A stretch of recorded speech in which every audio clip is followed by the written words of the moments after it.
আসসালামু আলাইকুম। তো বন্ধুরা, আজকে তোমাদের দেখাবো গ্রাম অঞ্চলের দেশি মুরগি কিভাবে রান্না করে। প্রথমে দিয়ে দিলাম তেল। তেলটা একটু গরম হলে দিয়ে দিব পেঁয়াজ। তো দেখতেই পাচ্ছ, পেঁয়াজটা দিয়ে দিলাম। পেঁয়াজটা হালকা নেড়ে চেড়ে নেব। পেঁয়াজটা হালকা ভাজা ভাজা হয়ে আসলে পরে দিয়ে দিব আদা বাটা, পেঁয়াজ বাটা, রসুন বাটা। আমি ব্লেন্ড করে নিয়েছি সব কিছু একসাথে।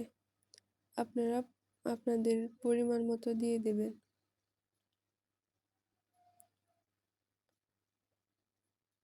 সব কিছু একসাথে মিক্স করে হালকা নেড়ে নেব। হালকা ভেজে নেব যেন পেঁয়াজ, আদা, রসুনের হালকা কাঁচা স্মেলটা চলে যায়। তারপর দিয়ে দিব মশলা। দেখতে পাচ্ছ আমি কি পরিমাণে দিয়েছি। জিরা গুঁড়া, হলুদের গুঁড়া, ধনে গুঁড়া, লবণ, তারপর মরিচের গুঁড়া, এলাচি, দারচিনি, তেজপাতা দিয়ে ভালোভাবে নেড়ে নেব।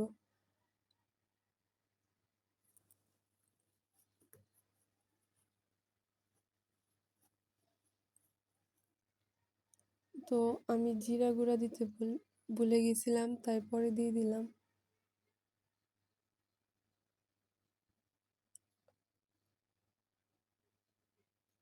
তো দেখতেই পাচ্ছ আমার মা মশলাটা কষে এসেছে, উপরে তেল ছেড়ে দিয়েছে।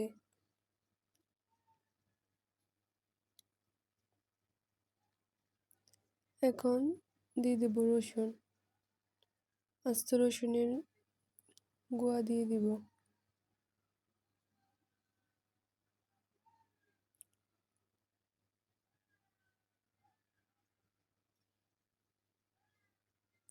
তারপর মশলাটা কষানো হয়ে গেলে দিয়ে দিব মুরগির মাংস।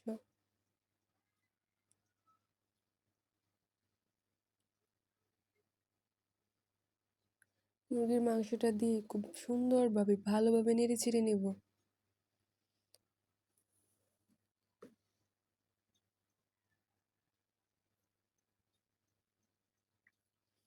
তোমরা দেখো আমি কিভাবে সুন্দরভাবে মাংসটা ভালোভাবে নেড়ে চেড়ে মশলাটা মাংসের গায়ে মিশিয়ে নিই।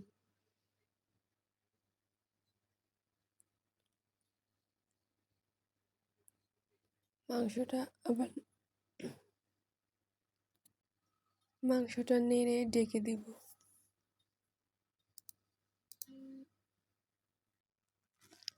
ঢাকনাটা আবার খুলে মাংসটা নেড়ে নেব। 5 মিনিট ঢেকে রেখেছিলাম, আপনারাও 5 মিনিট ঢেকে রাখবেন।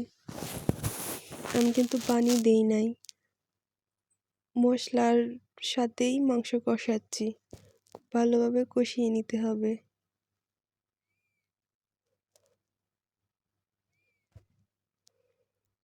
আমি আবারও 5 মিনিট রেখে আবারও ভালোভাবে নেড়ে নেব। যেহেতু যে দেশি মোরগ, সেহেতু খুব সুন্দরভাবে কষিয়ে নিতে হবে।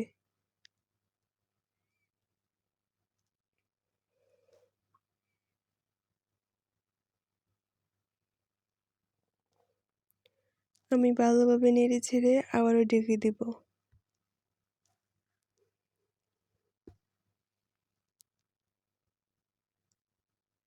আমি কিন্তু রান্না স্কিপ করছি না, পুরোটাই আপনাদের সাথে শেয়ার করছি। 5 মিনিট পর আবার এটা নেড়ে নেব।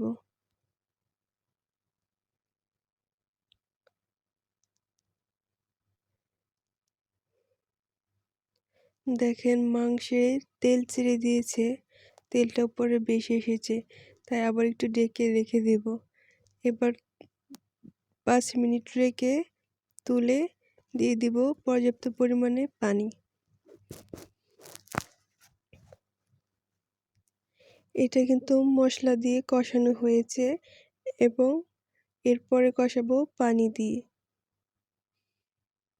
আপনারা পরিমাণ মতো পানি দিয়ে কষিয়ে নেবেন।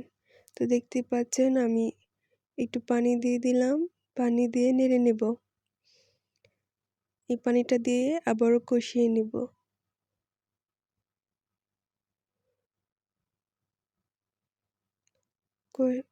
নাড়াচাড়া হয়ে গেলে ঢেকে দেব।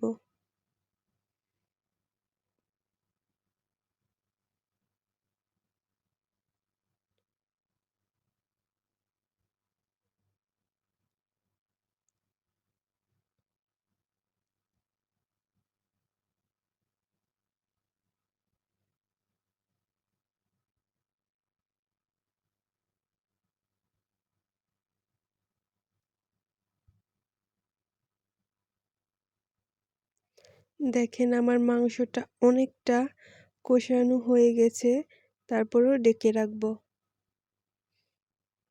ভালোভাবে কষানোর জন্য সুন্দরভাবে কষাতে হবে, এজন্য আমি ঢেকে রাখবো।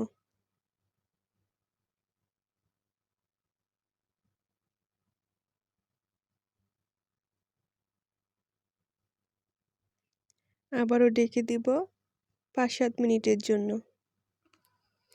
এখন আমি তরকারিতে ঝোল দিয়ে দিব। তো বন্ধুরা, এখন আমি তরকারিতে ঝোল দিয়ে দিব। দেখতেই পাচ্ছ আমি পরিমাণ মতো ঝোল দিয়ে দিয়েছি। তোমরাও তোমাদের পরিমাণ মতো ঝোল দিয়ে ঢেকে নেবে। তো দেখো আমার তরকারিটা প্রায় হয়েই এসেছে, আমি আরেকটু ঢেকে দিব। ভালোভাবে নেড়ে চেড়ে আরেকটু ঢেকে দিব।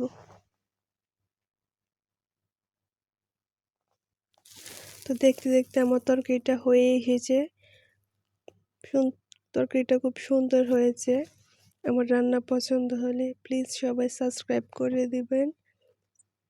দেখতেই পাচ্ছেন পরিবেশন করার পর কত সুন্দর হয়েছে। সবাই সুস্থ থাকবেন। আল্লাহ হাফিজ।